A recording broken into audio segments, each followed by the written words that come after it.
모든 사람들이 자신에게 가장 소중하게 그렇게 여기는 것이 있죠. 세상 사람들에게는 집이 될 수도 있을 것이고, 아니면 그 집안에 있는 보석이 될 수도 있을 것이고, 또는 자녀가 될 수도 있습니다. 그렇다면 하나님을 믿는 우리 성도에게 가장 중요한 것이 무엇입니까? 우리도 가장 소중한 것이 1순위로 자녀입니까? 아니면 집안에 있는 보석입니까? 물론 이 다 소중하지만 우리에게 가장 소중한 분이 있습니다. 바로 예수 그리스도이시죠. 왜 그렇습니까? 예수는 우리의 구원자이시기 때문에, 그분이 나의 생명이시기 때문에 우리에게 가장 소중한 분이십니다. 우리가 교회에 나오는 것은 무슨 이유입니까? 우리가 세상에 어떠한 복을 얻기 위해서 이 시간, 이 자리에 나왔지 않습니다. 나의 가장 소중한 분이 우리의 생명 되심을 알기 때문에 우리는 그분 앞에 나와 있습니다. 그리고 예배를 드리고 있는 겁니다. 우리가 이 사도 바울에 대해서 너무나도 잘 알고 있는데, 바울은 예수님을 만나기 전과 만난 이후의 삶은 정반대의 삶입니다. 사도 바울이 예수님을 만나기 전에 그 삶은, 바울은 정말 이 바리새인 중에 바리새인으로서 율법으로 완전한 자였습니다. 그래서 이 바울의 삶에서 가장 중요한 것, 그것이 바로 율법이었죠. 그런데 예수님을 만나고 난 다음에 바울에게 가장 중요한 것은 바로 예수 그리스도였습니다. 그래서 이 바울은 가장 소중하게 여겼던 그 율법에서 벗어나 이제는 오직 예수입니다. 가장 소중한 분이 예수님을 알았기에 자신의 그 죽음까지 두려워하지 않고 열방에 이 복음을 전한 사람이 바로 이 바울이죠. 복음을 전하면서 세운 교회, 그 교회가 바로 이 갈라디아 교회입니다. 1차 선교 여행을 하면서 세운 교회입니다. 얼마나 열심히 그렇게 복음을 전했겠습니까? 예수라는 이름을 처음 들어보는, 정말 알지도 못하는 그 이방 땅 갈라디아라는 그 지역에 예수를 전한다라는 것이 쉽지가 않을 것입니다. 믿음으로 구원을 얻는다라는 이 복음을 전했을 때 갈라디아 이 사람들은 예수를 받아들인다라는 것 쉽지 않았을 것입니다. 그런데 하나님의 이 은혜로 예수를 받아들였던 것이죠.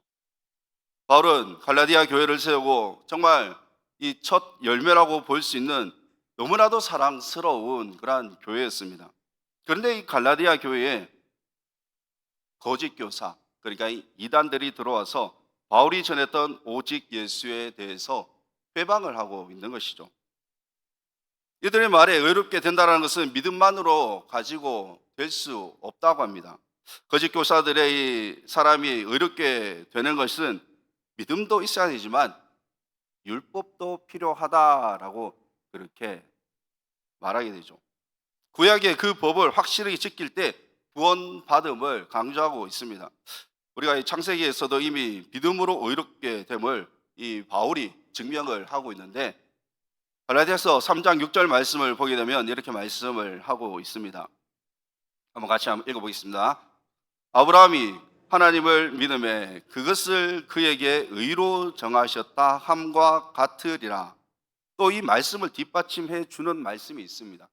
창세기 15장 6절 말씀에 보면은 아브라함이 여호와를 믿으니 여호와께서 이를 그의 의로 여기시고, 하나님은 아브라함 때부터 믿음으로 의롭게 됨을 말씀하셨습니다. 구약에서도 보여주셨다는 것은 오직 믿음으로, 오직 믿음이라는 것을 말씀하셨던 것이죠. 그렇다면 이 유대인들이 그렇게 강조하는 율법의 완성, 누가 오실 때까지입니까? 메시아가 오실 때까지입니다. 근데 자꾸 이들이 율법에 대해서 말한다는 것은 그들에게 메시아는 아직 오지 않았다는 것이죠. 이것은 예수가 메시아라는 것을 인정하지 않는 것입니다. 그래서 그들에게 율법이 너무나도 중요했습니다. 예수를 메시아로 인정하지 않기 때문에 이 유대인들은 바울이 말하는 오직 예수, 바울이 말하는 오직 예수는 틀렸다라고 그렇게 말하고 있습니다. 예수 이외에 율법이 꼭 있어야 한다라는 것이 바로 그 유대주의자들의 생각입니다. 그러나 우리는 오직 예수로 인해서 구원받음을 고백하고 있습니다. 왜 그렇습니까? 율법의 완성은 바로 예수 그리스도이시기 때문이죠. 우리가 율법에 얽매이면 우리는 죄에서 벗어날 수가 없습니다. 우리는 죄인이기 때문에 늘 넘어지게 되고 또 죄악 속에 살아가기 때문에 완전한 그 율법을 지킬 수가 없습니다. 우리가 이 16절 말씀을 보게 되면 이렇게 말씀을 합니다. 한번 읽어보겠습니다. 시작. 사람이 의롭게 되는 것은 율법의 행위로 말미암음이 아니요 오직 예수 그리스도를 믿음으로 말미암는 줄 알므로 의롭게 되는 것, 바로 이 의롭게 되는 것이 오직 예수 그리스도를 믿음으로라고 강조하고 있습니다. 그런데 이 믿음이라는 것이 어떻습니까? 우리의 의지가 아니죠. 우리가 태어나면서 예수를 알았고 또 교회를 다닐 것이라고 예측한 분은 아무도 없을 것입니다. 내가 동문교회에 나갈 것이다 라고 그렇게 또 생각하신 분이 없을 것입니다. 우리의 믿음은 우리의 의지대로 되지 않습니다. 그래서 에베소서 2장 8절에서는 이렇게 말씀을 하죠. 한번 읽어보겠습니다. 시작. 너희는 그 은혜에 의하여 믿음으로 말미암아 구원을 받았으니 이것은 너희에게서 난 것이 아니요 하나님의 선물이라. 아멘. 우리는 지금까지 하나님의 은혜로 믿음이라는 선물을 받아 우리는 신앙생활을 하고 있습니다. 이것은 하나님의 은혜입니다. 지금까지 살아온 것을 우리가 보게 되면 누가 봐도 구원받을 만한 우리는 노력을 하지 않았습니다. 우리가 율법을 어떻게 100%잘 지키며 그렇게 살아오셨습니까? 나의 선한 행동으로 하는 것이 아니라 우리의 이 믿음은 하나님께서 주신 믿음입니다. 그 믿음으로 말미암아 구원 얻음을 말씀하고 있습니다. 우리가 여기서 살펴보아야 할 것은 나의 믿음을 보는 것이 아니라 우리는 예수 그리스도의 믿음을 먼저 보아야 합니다. 우리는 예수님이 이 땅에 오셔서 어떤 믿음으로 사셨는가라는 것을 보아야 되죠. 예수님은 분명 하나님의 뜻대로 사셨습니다. 예수님은 모든 상황에서 완전한 믿음으로 사셨던 것이죠. 예수님의 믿음이 어떻게 이 분위기에 휩쓸려서 그렇게 휩쓸리지 않으셨습니다. 주변에서 저분은 정말 믿음이 좋다라고 그렇게 말하기도 합니다. 혹시 믿음이 좋다라고 들어보기도 하셨습니까? 쉽지가 않죠. 우리가 완벽한 믿음 생활은 없습니다. 완벽한 신앙 생활도 없습니다. 우리는 늘 항상 죄악 가운데 그렇게 넘어질 때도 많습니다. 그러니까 연약한 믿음으로 우리는 살아가고 있다는 것이죠. 제가 어렸을 때 이 모교회 목사님께서 저에게 말씀을 하셨습니다. 저보고 이렇게 철음아, 너의 어머니는 굉장히 믿음이 좋으셔. 참 새벽기도 한 번도 빠지지 않으시고 우리나라 법이 없어도 사실 수 있는 분이야 라고 그렇게 말씀을 하셨습니다. 그럼 제가 뭐라고 이야기를 했겠습니까? 속으로 생각했습니다. 목사님, 저희 어머니는 꼭 법이 있어야 사실 수 있는 분입니다. 법 없이는 안 됩니다. 그렇게 속으로 그렇게 생각을 했다는 것이죠. 우리는 이 믿음이 식어질 때가 있습니다. 남들이 볼 때는 정말 그 사람이 신실한 것 같지만 우리의 믿음은 완벽하지 않습니다. 그래서 우리는 누구를 찾아야 합니까? 주님을 찾아야 하는 것이죠. 그러나 예수님은 이 땅에서 언제나 하나님 아버지 앞에서 늘 신실하셨습니다. 이기적인 삶을 살지 않으셨고 악인과의 타협을 하지 않으셨습니다. 예수님은 충만한 믿음으로 하나님을 끝까지 신실하게 섬기셨습니다.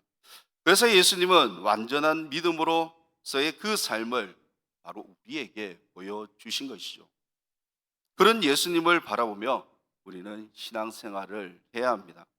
예수를 믿는 나의 믿음이 완벽해서 우리가 구원을 얻는 것이 아니라 예수님의 그 믿음이 완전하기 때문에 오직 예수로 우리가 구원받는다라는 것을 우리가 믿으시기를 바랍니다. 여기서 한 가지 또 볼 수 있는 것은 예수님은 우리를 위해 온갖 고난 속에서 십자가에 죽으셨습니다. 우리 죄를 용서하기 위해서 온전한 믿음과 또 순종으로 예수님은 십자가에 죽으셨죠. 예수님은 정말 이 한 알의 밀랍이 땅에 떨어져 죽으면 많은 열매를 맺는다라고 말씀을 하셨는데, 이 말씀이 곧 예수님의 그 십자가 죽음을 예고하고 있는 말씀입니다. 오늘 말씀 속에서 이 바울이 율법과 십자가에 대해서 잘 표현하는 말씀이 있습니다. 20절 말씀을 보게 되면 바울이 이렇게 고백하죠. 내가 그리스도와 함께 십자가에 못 박혔나니 그런즉 이제는 내가 사는 것이 아니요 오직 내 안에 그리스도께서 사시는 것이라. 바울은 지금까지 살아왔던 자신의 생각, 자신의 그 율법의 모습은 이제 예수와 함께 십자가에 못 박았다라고 고백하고 있습니다. 이제 자신의 의는 없음을 고백합니다. 이 고백은 나는 죽었고 내 안에 예수 그리스도가 사심을 바울은 고백하고 있는 것이죠. 이 고백이 바울만의 고백이 되어야 하겠습니까? 근데 바울의 고백이 바로 우리의 고백이 되어야 할 것입니다. 우리는 정말 2000년 전에 유대 나라에 살지도 않았고 또 살고 있지도 않습니다. 그런데 이 바울의 고백이 어떻게 우리의 고백이 되어야 하는 것입니까? 바울의 이 고백이 나의 고백이 될 수 있는 것은 예수 그리스도의 그 십자가가 나를 대신하여 받은 그 형벌임을 인정할 때입니다. 만약 이 사도 바울이 고백한 것처럼 내가 예수와 함께 십자가에 못 박혔다는 것을 그것을 인정하지 않는다면 그것은 내 안에 예수가 없다라는 결론입니다. 우리가 10년을 예수를 믿고 길게는 30년, 40년을, 50년을 예수를 믿어도 나를 위해 죽으신 예수 그리스도 그 십자가를 우리가 인정하지 않고 그 십자가가 내 안에 없다면 그 삶은 그저 나를 위한 삶이 되고 마는 것입니다. 내 안에 그리스도가 사는 것이 아니라 나의 의가 나타나서 나의 고집대로 그렇게 신앙생활을 하는 것이죠. 예수가 없이 우리가 신앙생활을 하게 되면은 교회를 잘못하면은 분쟁으로까지 이끌어갈 수 있습니다. 교회 상징이 무엇입니까? 십자가이죠. 교회를 알려면 건물에 십자가가 있으면 그 건물은 바로 이 교회입니다. 그런데 이 십자가는 어떤 것입니까? 정말 최고의 죄수들이 죽는 형틀입니다. 그것이 바로 십자가입니다. 그런데 이 불교를 우리가 알려면 무엇을 보고 알 수 있습니까? 불교는 연꽃 또는 부처, 이것이 불교의 상징이죠. 그렇게 나쁘진 않죠. 또 이스라엘은 이 다윗을 상징하는 것이 별입니다. 나쁘지 않죠. 우리나라를 상징하는 꽃이 무엇입니까? 무궁화입니다. 나쁘진 않죠. 그런데 기독교를 상징하는 것이 십자가입니다. 십자가가 어떤 것입니까? 최고의 죄악을 저지른 사람이 죽는 그 십자가 형태입니다.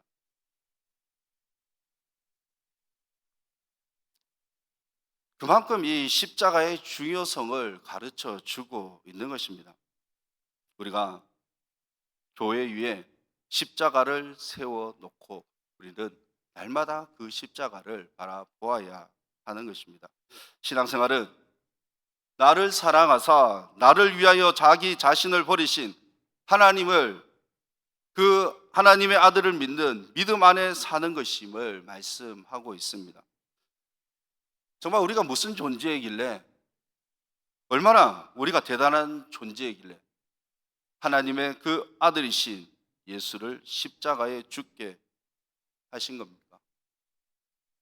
단 한 가지죠. 예수님께서 십자가에 죽으신 이유는 단 한 가지입니다. 바로 우리를 사랑하시기 때문입니다. 그래서 우리는 주님이 주시는 그 은혜에 감사하며 살아가야 합니다. 우리가 살아가면서 우리의 삶이 고달프고 참 힘든 일들이 많이 있습니다. 어려운 일들도 많습니다. 그러나 우리의 이 고달픔과 이 어려움을 십자가를 바라보게 되면 우리는 그러한 말을 할 자격이 없습니다. 왜 그렇습니까? 우리가 어렵다고 불평하면 예수님께서 뭐라고 말씀을 하실까요? 나는 너를 위해서 더 무거운 그 십자가를 졌는데 나를 생각하라. 십자가를 졌던 나를 생각하라라고 말씀하시지 않으시겠습니까? 우리가 이 세상을 살아간다는 것, 사실 이 삶이 녹록하지 않습니다. 세상 삶이 참 어렵습니다. 그렇다면 우리가 이 재물이 있으면 힘들지 않을까요? 힘이 있으면, 권력이 있으면 힘들지 않겠습니까? 우리에게 필요한 힘은 오직 십자가를 바라볼 때에 바로 솟아나는 힘이 있습니다. 우리에게 나타나는 힘은 바로 예수님의 완전한 믿음과 또 흠없는 신실하심을 우리가 신뢰할 때입니다. 예수님은 자신의 잘못 때문에 십자가에 죽으신 것이 아니죠. 우리 때문에 십자가에 죽으셨습니다. 아무런 잘난 것 없는 우리 때문에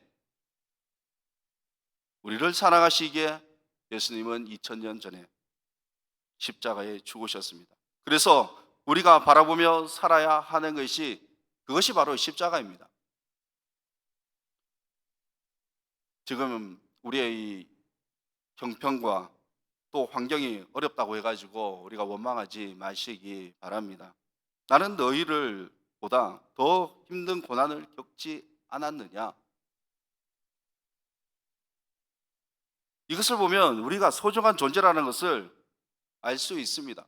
예수님은 우리를 보다 더 큰 목숨까지 내어 놓으신 십자가를 지시며 목숨까지 내어 놓으셨습니다. 그만큼 우리가 소중한 존재라는 것을 보여주고 있는 것이죠. 하나님은 우리를 천하게 취급하지 않으셨습니다. 그래서 우리는 어떠한 존재입니까? 하나님께서 보시기에 굉장히 소중한 존재임을 가르쳐 주신 겁니다. 우리는 그냥 이 땅에 태어나서 그냥 죽는 존재가 아닙니다.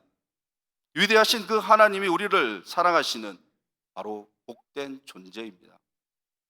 바울은 자신의 이 삶이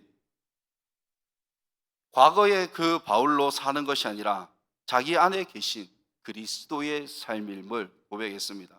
예수님이 자기를 위하여 십자가에 죽으심을 고백하며 평생을 주님을 위해서 목숨을 바쳤습니다. 예수님이 십자가를 지셨다는 것은 그만큼 우리를 사랑하신다는 증거입니다. 그 사랑이 지금도 동일하게 우리 안에 머물고 있다는 것을 우리가 믿으시기를 바랍니다. 바울은 확신하죠. 예수 그리스도의 십자가의 희생으로 구원하셨기에 십자가 이외에 그 어떤 것도 필요하지 않음을 고백합니다. 만약 우리 이 삶 가운데 예수 그리스도의 그 십자가 이외의 것에 다른 것에 우리가 의존하며 살아가게 된다면 예수님의 죽으심은 아무런 효력이 없습니다. 아무런 의미가 없다는 것이죠.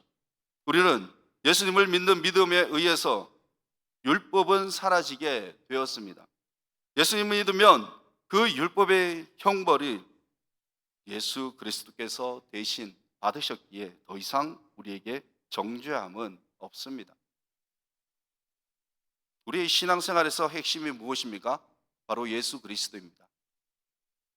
주님과 함께 살아가는 것입니다. 주님과 함께 살아가는 것은 바로 내 안에 계신 예수 그리스도와 함께 십자가에 못 박혀 죽는 것입니다. 우리의 십자가의 삶을 살아가려고 정말 노력을 하고는 있지만 그렇게 살고 싶지만 제일 방해하는 것이 무엇입니까? 나 자신이죠. 십자가의 삶을 살지 못하려고 하도록 방해하는 것이 나 자신입니다. 우리의 삶은 우리의 이 삶의 초점은 오직 예수 그리스도의 그 십자가의 초점을 맞추어서 살아가야 하지만 우리는 나를 초점으로 두고 그렇게 살아가고 있습니다. 나를 높이려고 하고 또 나를 내세우려고 합니다. 나를 다른 사람들에게 나의 잘남을 보여주려고 합니다. 나는 사회에서 이 정도의 위치가 있으며 또 이 정도의 권력이 있으며 또는 이만큼의 다른 사람들보다 월등하게 재물이 있다며 이러한 마음으로 우리가 신앙생활을 하게 된다면은 십자가에서 점점 멀어질 수밖에 없습니다. 무엇을 보면 우리가 그것을 알 수 있겠습니까? 우리가 신앙생활을 하는 분들을 보면 무엇을 보면 알 수 있냐면은 그 시간과 물질을 어디에 투자하고 있느냐입니다.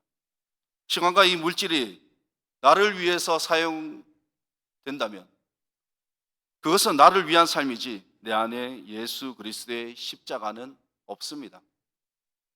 지금까지 율법으로 살아왔던 이 사도 바울, 이제는 예수 그리스도와 함께 십자가에 못 박혀 죽었음을 고백하고 있습니다.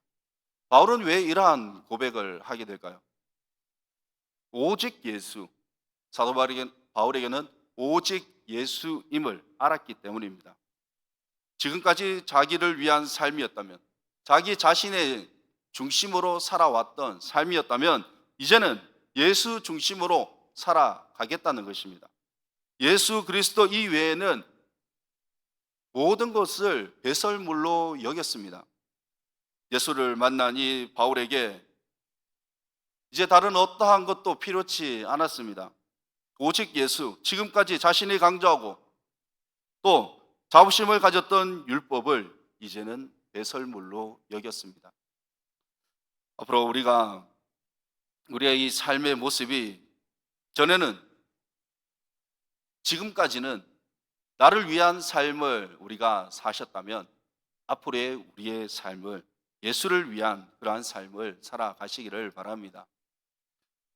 내가 그리스도와 함께 십자가에 못 박혔나니 그런즉 이제는 내가 사는 것이 아니요 오직 내 안에 그리스도가 사시는 것이라. 정말 2000년 전에 바울의 이 고백이 정말 이 시공간을 초월한 이 시점, 우리 모두의 고백이 되시기를 주님의 이름으로 축원합니다. 기도하겠습니다. 거룩하신 하나님 아버지, 은혜를 감사합니다. 우리가 이 땅을 살아가면서 정말 소중하게 여겼던 것이 세상의 것은 아닌지 우리가 되돌아보게 됩니다. 우리는 나의 모든 것을 내려놓고 이제 예수를 바라보게 하여 주시옵소서. 아무런 공도 없는 우리를 주님께서 사랑하셔서 하나님의 아들이신 예수를 이 땅에 보내시어 십자가에 죽으셨음을 우리가 고백합니다. 날마다 우리가 십자가를 바라보며 그분의 사랑이 얼마나 큰지 다시 한번 깨닫게 하여 주옵시고 오직 내 안에 예수 그리스도만 거할 수 있는 거룩한 마음을 우리에게 허락하여 주시옵소서. 이 땅의 것에 눈을 돌리지 않게 하여 주옵시고 오직 예수로 충만한 삶을 살아갈 수 있게 하여 주시옵소서. 감사드리며 예수님 이름으로 기도드리옵나이다.